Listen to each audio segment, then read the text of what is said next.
Hello everyone, myself Dr. Radha Goyal. Today I am here to discuss the blood topic of human anatomy and physiology. In this lecture I will discuss the blood compositions, functions and how the blood cell is going to be formed, that is hemopoiesis. So students, let's start.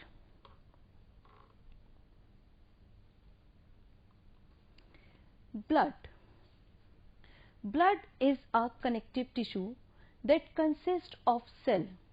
You all very well know that blood is only a connective tissue, liquid connective tissue that flows in our body throughout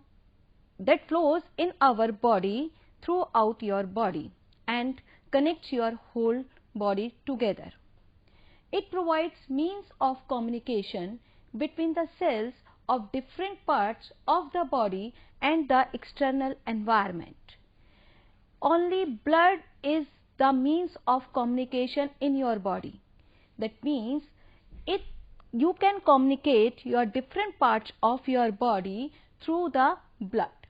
It is composed of liquid matrix called blood plasma that dissolve and suspends various cell and the cell fragment. Means this is a blood plasma. Now what is a blood plasma? Blood plasma is your blood minus your blood cells that dissolve and suspend various cell and the cell fragment. That means the blood consists of blood plasma that having your cell and the cell fragment. Now the physical characteristic of the blood. Blood makes up about 7% of body weight, that is about 5.6 liter in a 70 kg of man. This proportion is less in women and greater in the children. Blood is denser and more viscous, thicker than the water and feels slightly sticky. It is a denser and more viscous, means the blood viscosity is higher. The temperature of the blood is 38 degree centigrade, that is about 1 degree centigrade higher than oral and rectal body temperature. That means the rectal temperature and the oral temperature, that is a 37 degree centigrade, and the temperature of the blood is 38 degree centigrade. The blood has slightly alkaline pH. The range is 7.35 to 7.45. The blood volume is 5 to 6 liter in average size adult male and 4 to 5 liter in an average size adult female. The gender difference is due to the difference in body size. As we know, the surface area of the female is less than the surface area of the male. This means due to this difference in the surface area, the blood volume difference is also there. Now, the color of the blood varies with its oxygen content. When the blood is saturated with your oxygen, it is bright red in color, and when it is unsaturated with oxygen, it is dark red in color. Now what is hematology? Logy means study. And heme means blood. The branch of science concerned with the study of blood forming tissues and the disorder associated with them is hematology. Means hematology deals with the blood forming tissue and the disorder associated with them is called hematology. Now the functions of the blood. Mainly the blood has three functions. First one is the transportation, second one is the regulation, and the third one is the protection. Now we will start with the first function, that is transportation. Blood transport oxygen from the lungs to the cell of the body and carbon dioxide from the body cell to the lungs for exhalation. You know very well that the blood is only means of transport in your body which can transport oxygen and carbon dioxide to your body. Oxygen is essential for your body, that should be inhaled, and carbon dioxide that should be exhaled from your body, because the carbon dioxide is acidic in nature and that can imbalance your blood pH. Moreover, the blood also carries nutrients from the GIT tract. The nutrients which are going to be absorbed from the GIT by your digestion, that should be reached to your tissue, and that is only through your blood. The blood reaches these nutrients to the body cells, and hormones which are secreted from the endocrine glands directly into your blood, that is to the body cell. Now the third one, blood also transport heat and waste product. How heat? Heat, the blood carries about 90 to 90% of your water, and through this the heat can be transported, and the waste product, that is urea, uric acid, creatinine, that should be reached to eliminating organ for your elimination. So the transportation, blood transport oxygen from the lungs to the body tissue and carbon dioxide from the body cells to the lungs.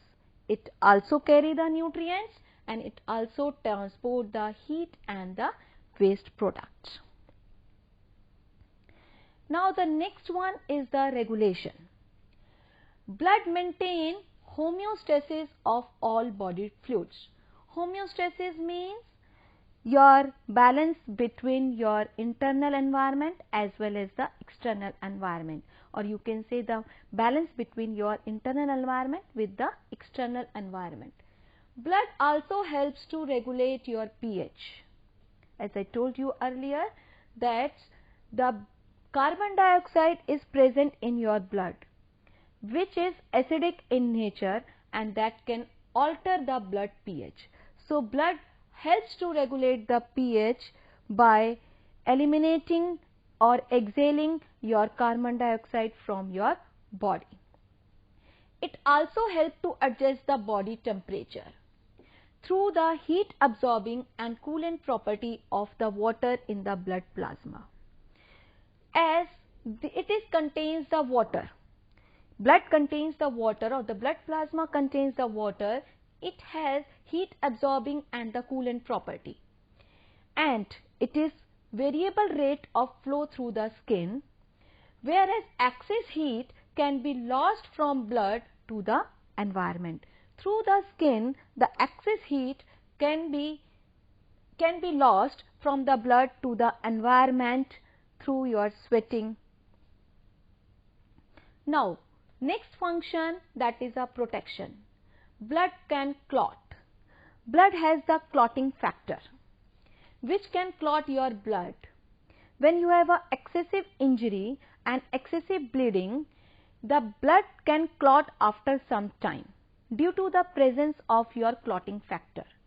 If this clotting factor is absent, then the excessive bleeding can cause to the death to the person. Now the white blood cells, which is a blood cell which is present in your blood, that protect against the disease by carrying on phagocytosis. Next one is the several type of blood proteins including antibodies, interferons help to protect against the disease. blood produce antibodies against the some antigens which protects our body from the many diseases. Now, the composition of the blood. Blood consists of blood plasma and the formed element. Blood is composed of straw-colored transparent fluid, a watery liquid matrix that contain the dissolved substances. Means blood plasma, that is your blood minus में your formed element. Now the formed elements, which are the cell and the cell fragment, that is RBC, WBC and the platelets. This means the blood is about 45% of the formed element and 55% of your plasma. Now the blood plasma. When the formed elements are removed from the blood, that means blood minus cell, your formed element, that means this is called your plasma, which is a straw color liquid, that is called blood plasma. This blood plasma that has 90 to 92% of water and the dissolved substances. In these dissolved substances, they are the plasma proteins. First one is a plasma proteins. Plasma proteins, they are too large to escape through capillary pores into the tissue. That's why they maintain the osmotic pressure of your blood.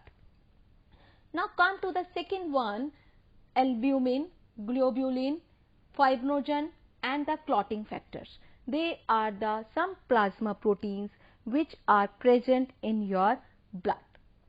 Now second one is the inorganic salt. Inorganic salt like your sodium chloride, sodium bicarbonate, potassium, magnesium, phosphate, iron, calcium, copper, iodine and cobalt. These mineral salts, these inorganic salts, they are necessary for your muscle contraction. They are necessary for your muscle contraction and for your transmission of your neurotransmitters and many more. Now the composition of plasma. Next here is a nutrient material. Food which is digested in your alimentary canal, that is going to contain some nutrient like your monosaccharide, amino acid, fatty acid, glycerol and vitamins. These also present in your blood plasma. Organic waste materials, example urea, uric acid and creatinine.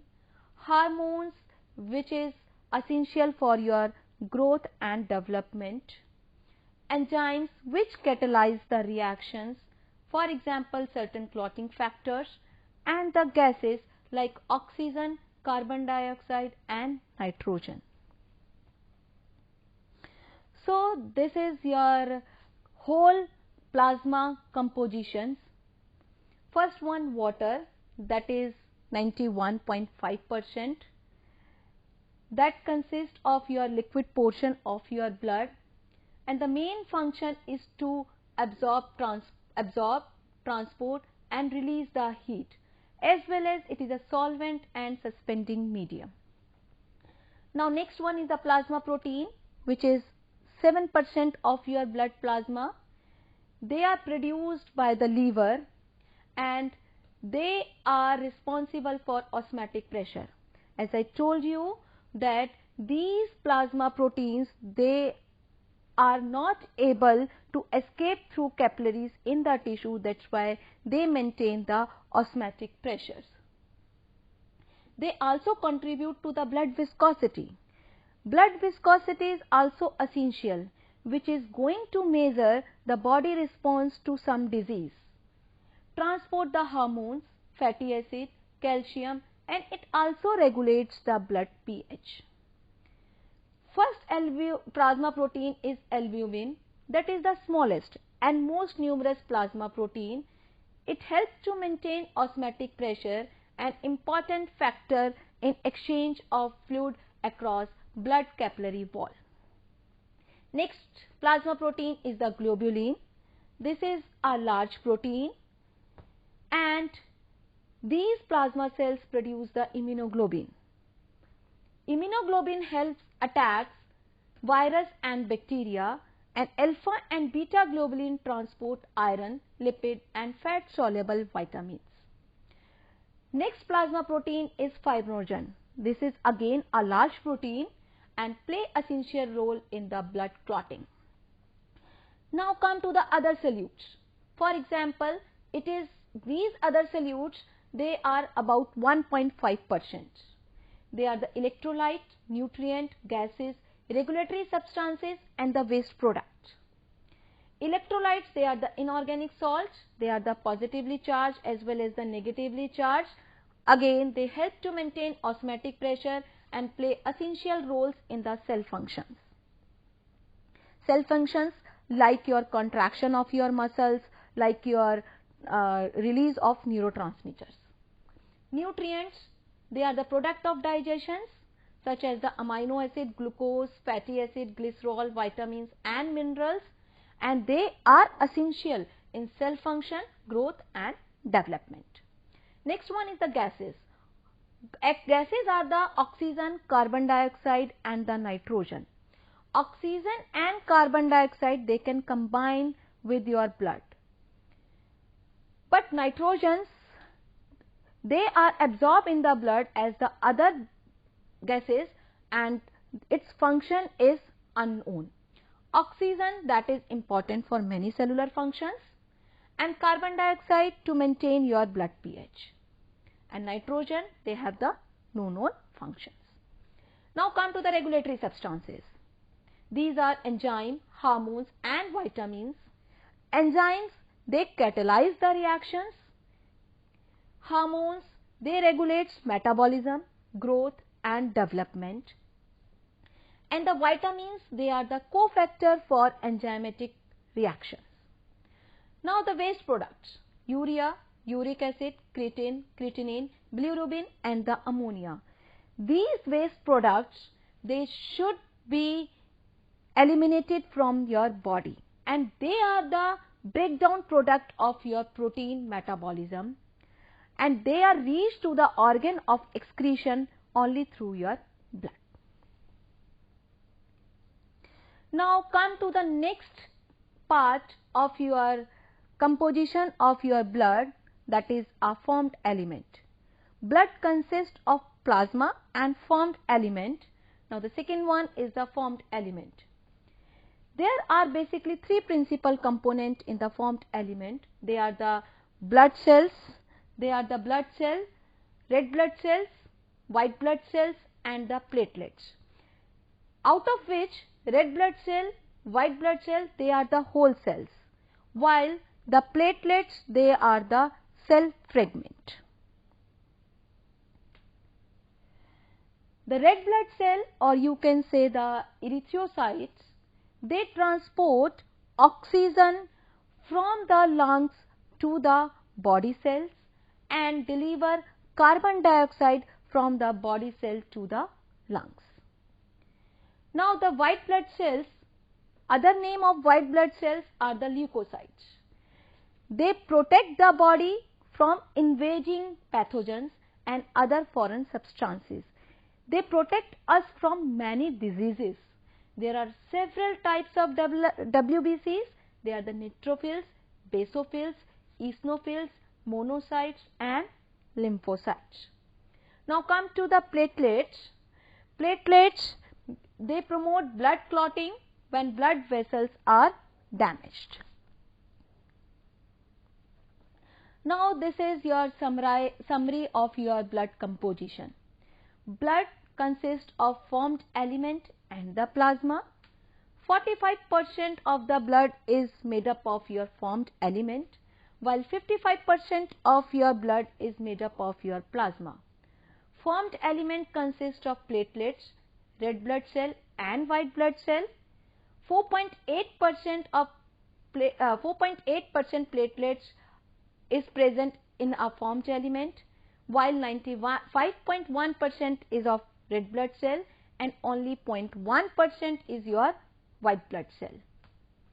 White blood cells, they are the neutrophil, eosinophil, basophil, monocytes and lymphocytes. 47 to 72% of WBCs are the neutrophils. 0.5 to 5% of WBCs are the eosinophils. Less than 1% of white blood cells are the basophils. 3 to 11% of WBCs are the monocytes, and 19 to 37% of WBCs are the lymphocytes. Now come to the plasma. This is 55% of your blood. It consists of electrolytes, water, protein, waste, nutrients and gases, out of which 92% is the plasma and 7% are the protein. Proteins are the albumin, globulin and fibrinogens. Nutrients are the vitamins and the hormones, and the gases are the nitrogen, oxygen and carbon dioxide. Now come to the hemopoiesis. The process of blood cell formation is called hemopoiesis and take place within the red bone marrow. All blood cells originate from the pluripotent stem cell and go through several development stages before entering the blood. Before birth, hemopoiesis first occurs in the yolk sac of an embryo and later in the liver, spleen, thymus and the lymph nodes of the fetus. Red bone marrow becomes the primary site of the hemopoiesis in the last 3 months before birth, and it continues as the source of blood cell after birth and throughout the life. In the infants, the red blood bone marrows, they are the active. They can produce a lot of red blood cells. But after some time, as the individual ages, the red bone marrow is replaced by the yellow bone marrow. But if there is a severe bleeding or some chronic diseases, the red bone marrow is replaced again by the yellow bone marrow and repopulate your pluripotent stem cells. Red bone marrow is highly vascularized connective tissue and are derived from the mesenchyme and are called the pluripotent stem cells. Now, all the blood cells, they are originate from your pluripotent stem cells. Pluripotent stem cells, they are reproduce, differentiate into your red bone marrow. They are divided into myeloid stem cell and the lymphoid stem cell. Myeloid stem cell, they start its development into the red bone marrow and completes its development itself into your red bone marrow. While the lymphoid stem cell, they start its development into the pluripotent stem cell but complete in its development into the lymphoid tissue. Myeloid stem cell further divide into many cells and they form the precursor cells like your proerythroblast, megakryoblast, myeloblast and monoblast. They all are the precursor cells, while the lymphoid stem cells, they form the precursor cell, that is lymphoblast. These all precursor cells, they are further divide many times. They are further divide many times and forms the immature cells like reticulocytes and form the immature cells like the reticulocytes, and they are going to be mature into erythrocytes after 1 to 2 days within your blood circulation. Megakryoblast, they form the megakryocytes and forms the thrombocytes. Myeloblasts, which is a precursor cell and divide many times and form the basophil myelocytes, eosinophil myelocytes, neutrophil myelocytes, which give rise to basophil, eosinophil, neutrophils respectively. While the monoblasts give rise to monocytes and the lymphoid stem cell that forms the lymphoblast, which is a precursor cell, and give rise to lymphocyte, which is again of two types, T lymphocytes and the B lymphocyte. So students, how the red blood cell, white blood cells and your lymphocytes are formed by your pluripotent stem cell. This is called your hemopoiesis. These are the references which I have followed for this preparation, for this lecture, Tortora as well as the Ross and Wilson. Thank you.